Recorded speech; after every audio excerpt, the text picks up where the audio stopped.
Main battle tanks and combat armor. M48A3 Patton. The backbone of American armored forces in Vietnam. The M48A3 was a brute. Thick steel armor, a powerful 90mm main gun, and a presence that dominated the battlefield. In dense jungle firefights, this tank became a moving fortress, shielding infantry from ambushes while delivering devastating firepower into enemy positions hidden behind trees and earthworks.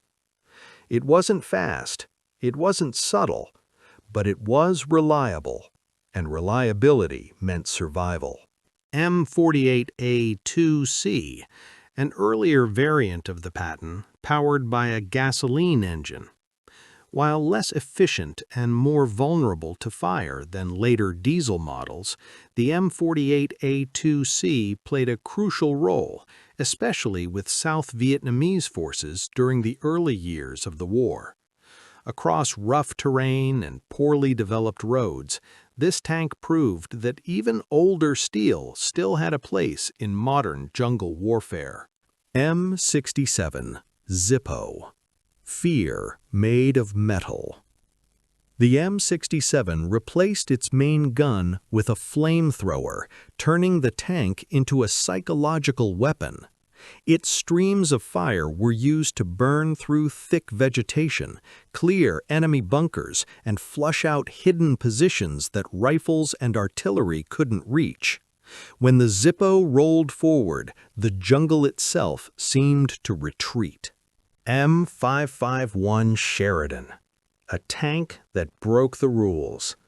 The Sheridan was light, airdroppable, and armed with a massive 152mm gun launcher, a shocking combination. Designed for airborne operations, it could be delivered directly into combat zones from aircraft. Its aluminum hull worried crews. Its power impressed everyone. Fast, aggressive, and unconventional, the Sheridan represented the U.S. Army's attempt to adapt armor to a new kind of war. M41 Walker Bulldog. Small, fast, and deadly in the right hands. The Walker Bulldog was a highly mobile light tank, favored by its crews for its speed and responsiveness. When operated by skilled units, particularly with the South Vietnamese Army, it proved capable of engaging enemy armor and supporting fast-moving operations in difficult terrain. M24 Chaffee, a veteran of World War II.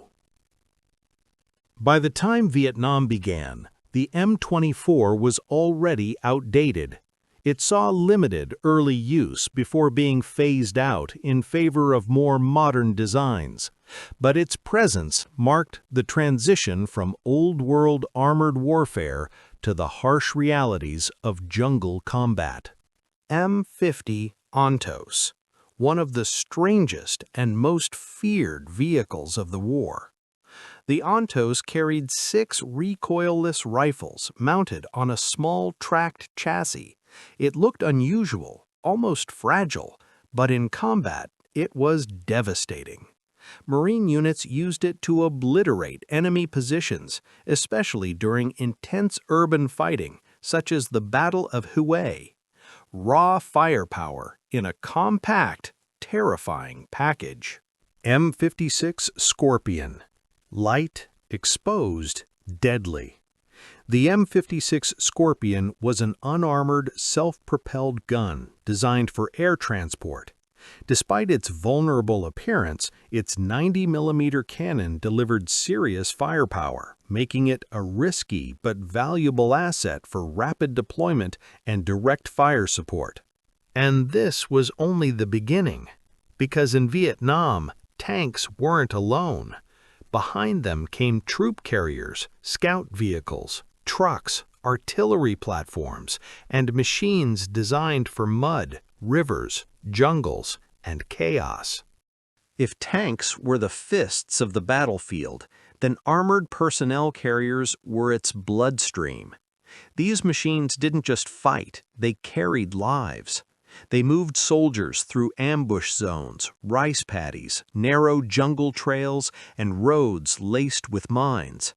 Every mission depended on them, and every ride could be the last. M113 Armored Personnel Carrier, the most iconic vehicle of the Vietnam War. The M113 was simple, boxy, and unstoppable. Made from aluminum armor, it carried infantry directly into combat while protecting them from small arms fire and shrapnel. It could move where trucks failed, through mud, flooded terrain, and dense jungle paths. It wasn't elegant, but it worked. And in Vietnam, that was everything. M113A1, an improved version that fixed a deadly weakness. Earlier gasoline-powered models were prone to catching fire when hit. The M113A1 replaced that engine with a diesel power plant, making it more reliable, safer, and better suited for long operations deep in hostile territory. This upgrade saved lives, quietly, without glory. M113ACAV, Armored Cavalry Assault Vehicle. When transport wasn't enough, the ACAV variant transformed the M113 into a true assault vehicle. Extra machine guns, gun shields, and reinforced positions allowed crews to fight directly from the carrier itself. Instead of just delivering troops, the ACAV became part of the firefight, laying down massive suppressive fire while soldiers dismounted under cover. V-100 Commando. Speed over armor. This four-wheeled armored car was built to escort convoys and protect supply lines. Fast, agile, and heavily armed, it was ideal for sudden ambushes on long roads, where reaction time meant survival. M3 Half-Track, a relic from another war. Some World War II-era M3 half-tracks were still in service during the early years of Vietnam, mostly with support and South Vietnamese units. They were outdated, but in desperate conditions, even old steel still mattered. M8 Greyhound. Fast on roads, limited elsewhere. This six-wheeled armored car was used primarily for base security and internal patrols. On paved surfaces, it performed well, but Vietnam's terrain quickly revealed its limitations. These vehicles didn't make headlines. They didn't dominate posters or history books. But without them, no tank would advance, no infantry would survive, and no battle would even begin. The machines that kept the war moving. Wars are not won by armor alone. Behind every firefight, every convoy, and every forward base, there were smaller machines, lighter, faster, and constantly exposed. These vehicles didn't dominate the battlefield, but without them, nothing moved, nothing arrived, and nothing survived. M151 Mutt, Military Utility Tactical Truck, the Jeep of Vietnam. The M151 Mutt replaced the legendary World War II Jeep and became the standard utility vehicle of the war. Lightweight, compact, and versatile, it carried officers, radio operators, weapons, and supplies across roads that barely deserved the name. Its independent suspension gave it excellent off-road mobility, but at high speeds, it demanded respect. In Vietnam, even a simple drive could be deadly. M151A1, a quiet improvement that mattered. The M151A1 was an upgraded version designed to correct stability issues found in the original model.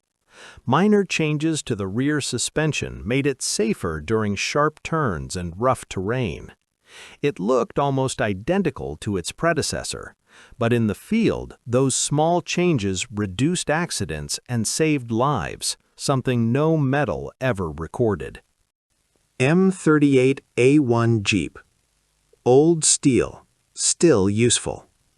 A veteran of earlier conflicts, the M48A1 was still in service during the early years of Vietnam. Rugged, simple, and easy to repair, it proved that reliability sometimes mattered more than modern design.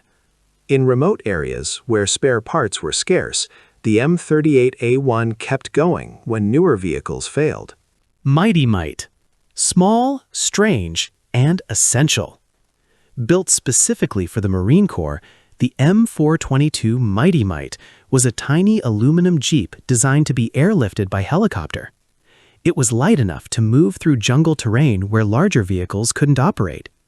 It carried supplies, weapons, and equipment across terrain that swallowed heavier machines, proof that size didn't define importance. These vehicles never led the charge. They followed, supplied, repaired, and connected everything else.